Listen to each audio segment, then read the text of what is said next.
Trauma Therapist Podcast Plus listeners can listen to episodes early and ad-free right now. Become a Plus listener by going to Apple Podcasts, searching for the Trauma Therapist Podcast, and signing up today. Welcome to the Trauma Therapist Podcast, a show about the incredible people dedicated to helping those who've experienced trauma. My name is Guy McPherson, and my mission is to raise the awareness of trauma and to inspire each of us to help those around us.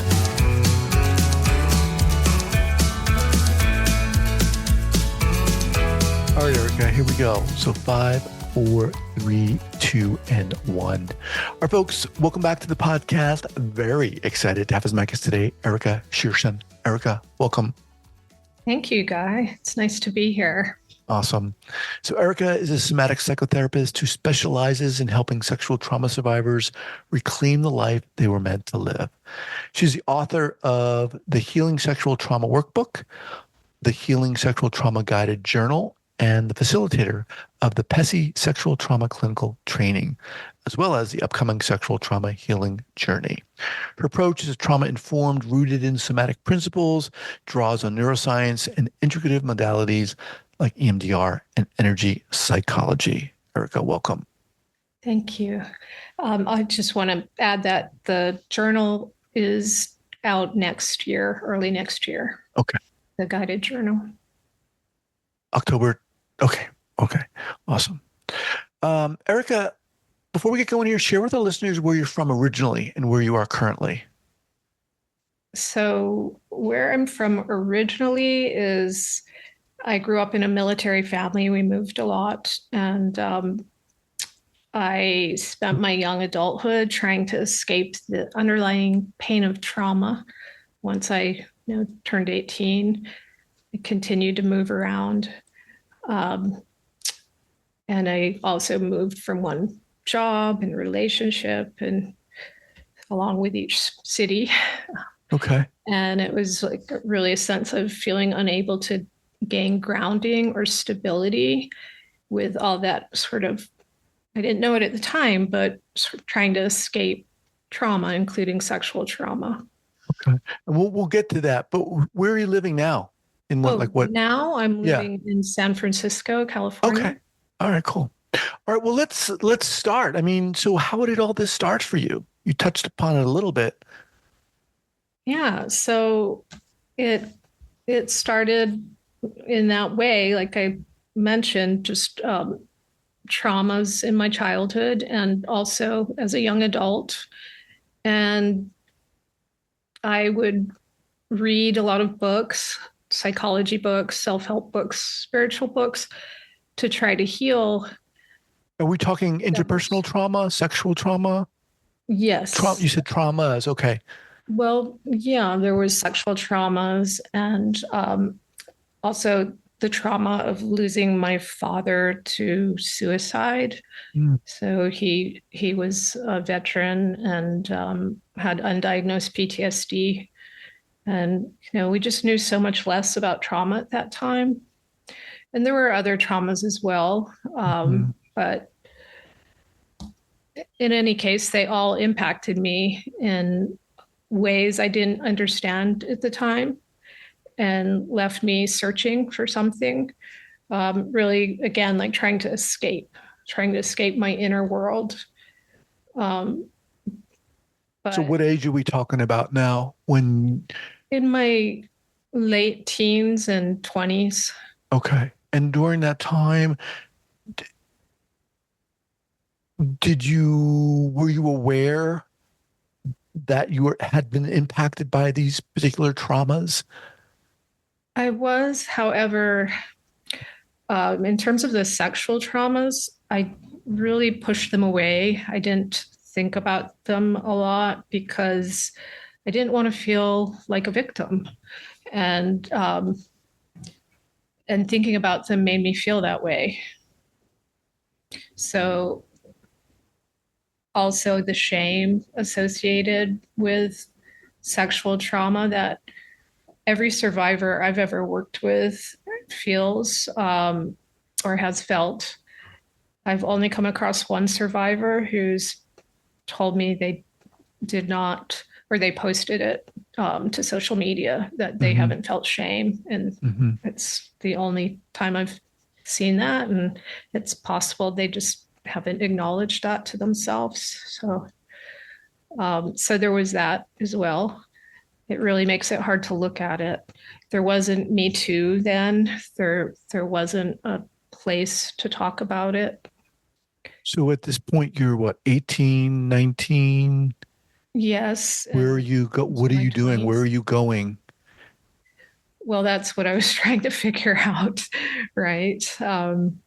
So eventually, I finally stopped running and settled in San Francisco, and then I was overcome with depression, in part because it felt like, well, I'm finally living where I really want to live, and something still isn't right.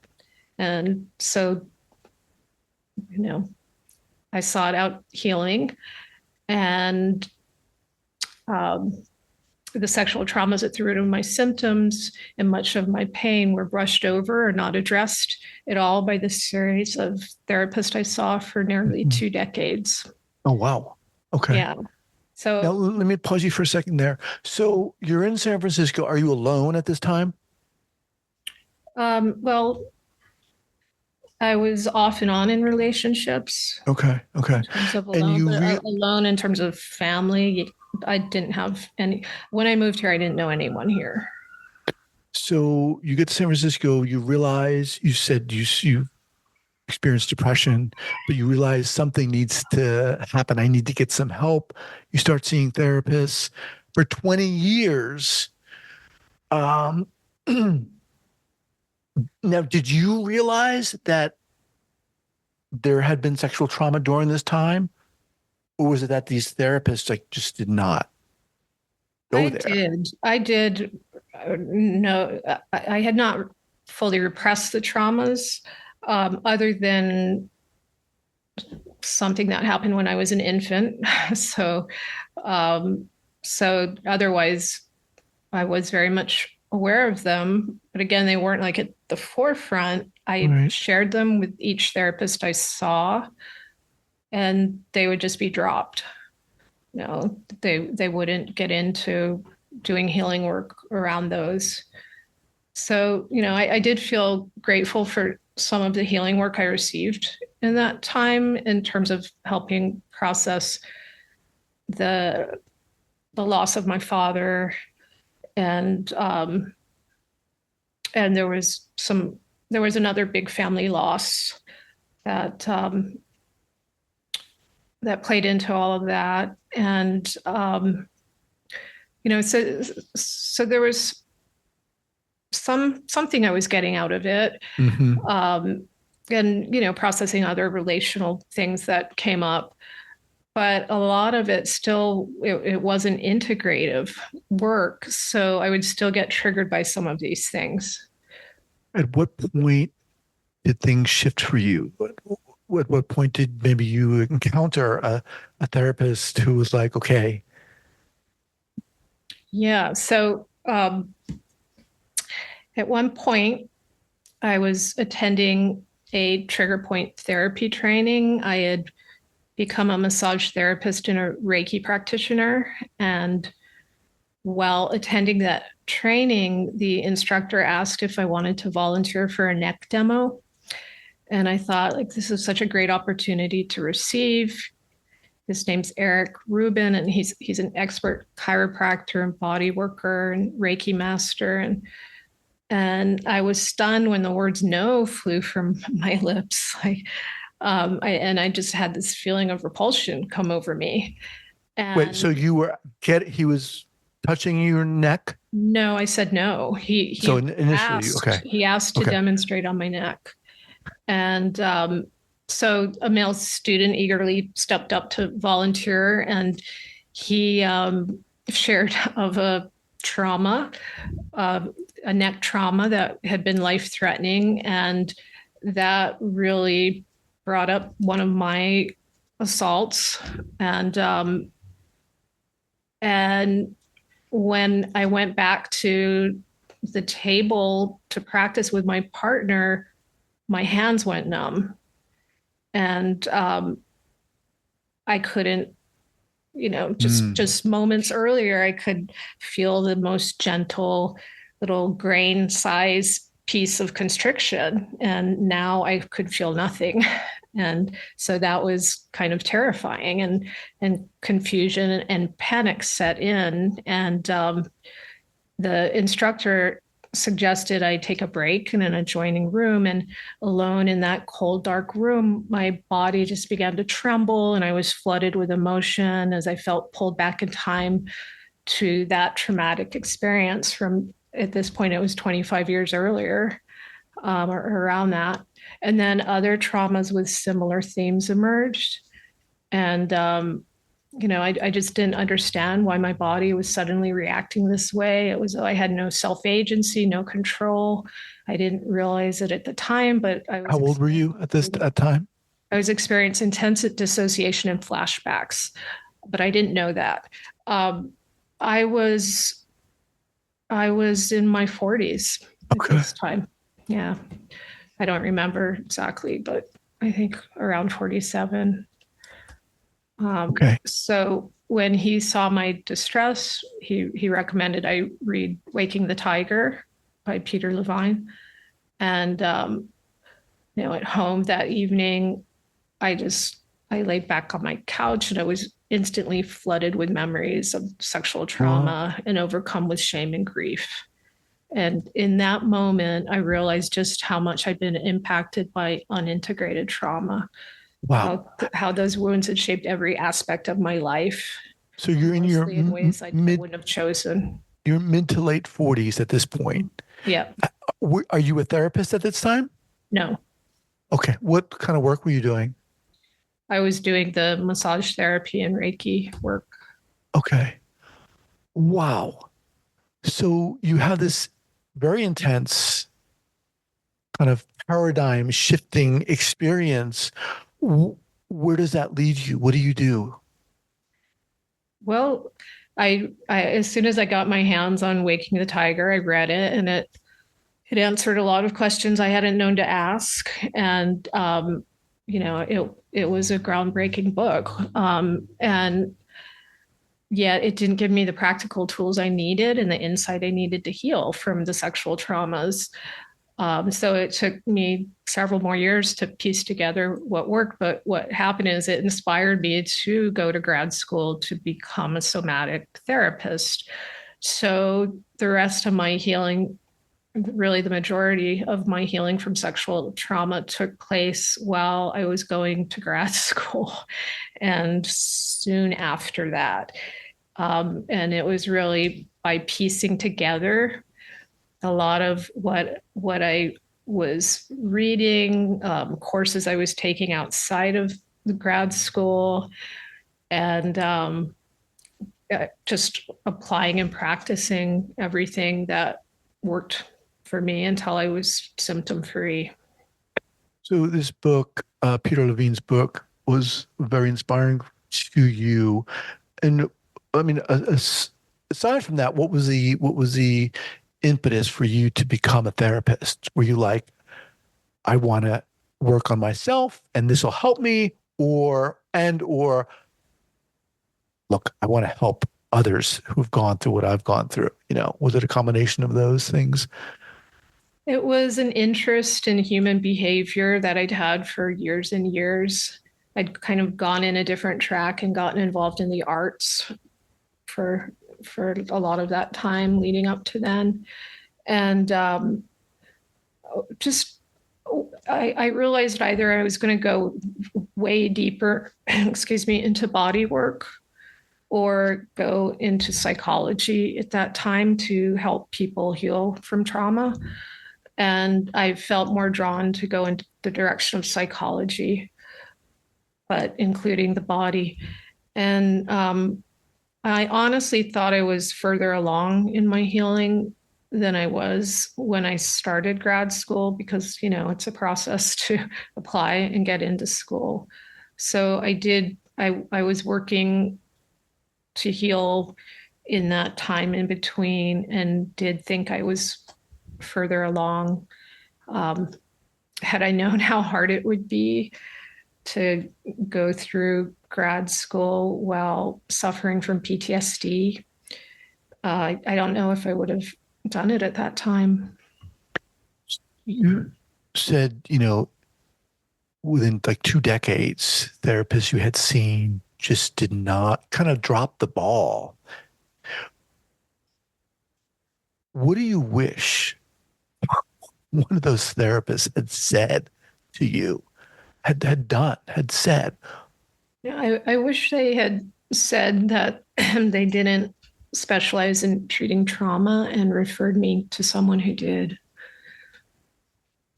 Yeah, that would have been the ethical thing to do and Yeah, the smart thing to do. Yeah. and excuse me, I see it in my practice all the time. People come to me with similar stories.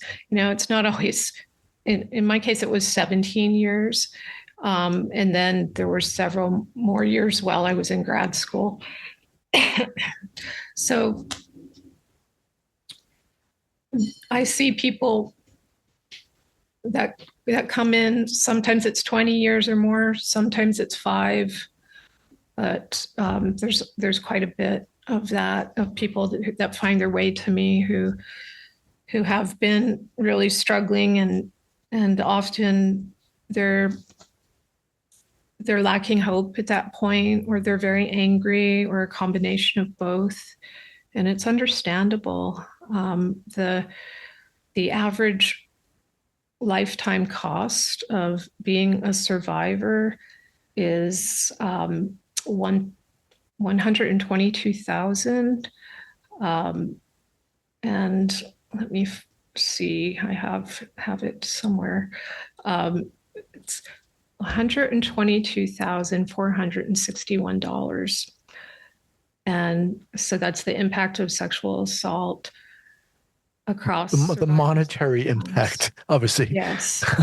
Yeah, exactly. The monetary effect. So, from doing all of that therapy and also a lot of like missed work. So this was the CDC estimate per victim lifetime from 2017. The psychological impact is probably far greater than that, though. Absolutely, Yeah. absolutely. It impacts relationships. It impacts every aspect of a survivor's life, depending on how many resources they have available to them internally and externally. So yeah, it's understandable when people come in angry. I want to shift gears here and talk about your book, The Healing Sexual Trauma Workbook. Now, you had mentioned that one of your books was banned. Is that the one that was banned? Yes, that's it. So, first of all, before we get there, what was the inspiration for writing the book, and who's it for? The book is for survivors, and also a lot of therapists use it with clients that are survivors. So it was to help make healing possible for those who didn't have access to it, or for those who are working with a therapist who didn't have training in how to work with sexual trauma or trauma in general, which is, quite a lot. As you are well aware, there's a lot of therapists who don't have adequate training in trauma. So there are obviously a lot of books out there. What give our listeners indication of what they might get out of this book? I mean, can you give us an idea of the outline of the book? Sure. So the outline of the book is it starts out with, I think, what trauma work always needs to start out with, which is just maintaining a felt sense of safety. So it starts out there and it goes into a foundational practice that I use for that.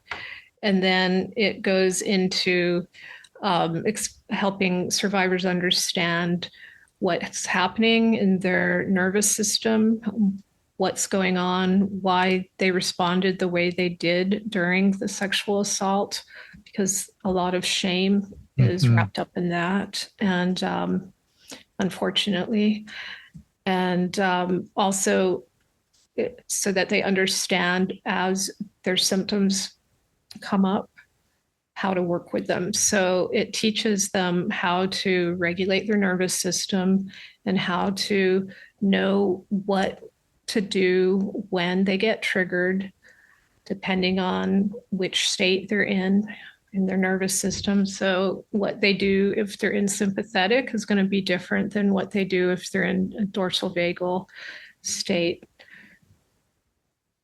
Okay. And then it goes into working with the body somatically, why that's important, and a lot of exercises to help become comfortable tapping into the body Mm-hmm. and feeling safe enough to do so, because that is so important in the work. It covers trauma and memory, and what happened when what happens when anyone's in an overwhelming, traumatizing experience to memory, and again tying that into the body, since we remember procedurally and emotionally. Memory is implicit with trauma, so so many survivors also come in with early childhood trauma, and they don't they struggle because they don't have a clear memory of what happened. And there's so much confusion related to that, on top of the confusion of what was happening to them at the time when Mm-hmm. they weren't familiar with sex and what was being done to them. And so it helps so much to educate on these things that play into what happened in their body and why their body responded the way it did, to help diffuse the shame and also to help empower. Mm-hmm. So the practices throughout the book really help empower them. And there's a chapter dedicated to boundaries, which is so important since their boundaries were violated and shattered, and many of them went into the strategy of fawn, so the please and appease, and they haven't learned necessarily how to really make healthy boundaries. Often they haven't had the permission to do Right. so. Right. So, and it's not for only for people who responded in a fawn response. I find most anyone I work with can benefit from some boundary work. And then we go into emotions and some resilience Okay. exercises. Okay. And again, that is the Healing Sexual Trauma Workbook. Now, why was it banned and where was it banned? They don't, no one gave me a reason why it was banned, and no one notified me outside of a newscaster from that town. So I don't know if Where, it's where, banned. where? It was in Davis, Michigan, and it was the school district in that area that banned it from a Wow. high school library. Okay. So, um, it, what I learned after that from the Velshi Book Club, Ari Velshi, he's an MSNBC newscaster, and he does a banned book club. And he said that the books that are most frequently targeted, they found like an alarming trend, and that they share the same three topics: sexual identity, racism in America. So I was well aware of both of those, but this Mm-hmm. last one I didn't know: women's bodily autonomy, including sexual assault and rape. So why is that being banned? Why do people want to prevent survivors from healing? It's Yeah. a pretty bleak. Pretty traumatic. Yeah. It's pretty terrifying to realize what's going on in this country, Oh my honestly. And God. this is a big part of it. So you also have something coming up called the Sexual Trauma Healing Journey. What is that? It's that is a course so it will be a live weekly teaching and Q&A. Okay. And it's a 6-month course Okay. to help survivors heal. For survivors, for therapists or No, no, it's for no, just for survivors. survivors. Okay. Mm-hmm. All right. And we'll have that linked up again at the show notes page here at the traumatherapistpodcast.com. So as we kind of wind down here, Erika, again, I know people listening are therapists of varying kinds, survivors also. You touched upon the fact that, and I can't get this out of my head, that for 20 years, you were going through healing and seeing therapists, but people just weren't getting, people weren't educated, I guess is what it comes down to. What do you say? What would you say? What do you want to say to those therapists out there who want to start learning about getting educated in trauma in this field? I think it would be great if they did. I think it's a rare therapist who doesn't have a client who's at some point or many who've had sexual trauma, given the high numbers of it. And if they don't want to go in that direction, which is okay, no one wants to specialize in everything or even work with it. I do think it's better that clients who are sexual trauma survivors see a specialist, but you know, I do also think it's great that therapists are working with the book in their sessions. And what I would recommend, though, for those who do want to treat it, is that they train in one of the extensive trauma modalities like sensory motor or somatic experiencing, Mm-hmm. and also become familiar specifically with the literature on sexual trauma Right. and how to work with survivors. Yeah, I mean, I appreciate what you said. I mean, not everyone wants to specialize in trauma, and that's fine. But my feeling is that as a therapist, one has an obligation to at least be somewhat informed Yeah, about trauma and what it is and how to identify it. And like you said, become somewhat familiar with the literature. I agree. Yeah, Again, like, how do you not see clients who don't have trauma? right. I think it's a huge disservice that grad schools don't offer more training in trauma. Yeah. We had one class. Yeah. Yeah. All right, Erica.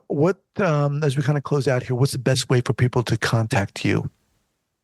So, in terms of therapy, it's at my therapist website, Erika Shershun therapy.com. And then I have the first chapter of the Healing Sexual Trauma Workbook available if you go to healingsexualtrauma.com. And I also have a blog there and newsletter. So, Okay. Linksexualtrauma.com. We'll have that linked up here. Again, it's the show notes page at the traumatherapistpodcast.com. Erika, thank you so much for being here. Really appreciate you sharing your story and sharing your journey. It's inspiring. I mean, I think the courage it takes to come on this podcast and do that. And then to now do what you're doing and helping others is so inspiring. I really appreciate you coming here. Well, thank you so much, Guy. And it's a real honor to be here and have the opportunity to speak with your listeners. Thank you. You're welcome. All right. We'll be in touch. Take care. Thanks. Take care.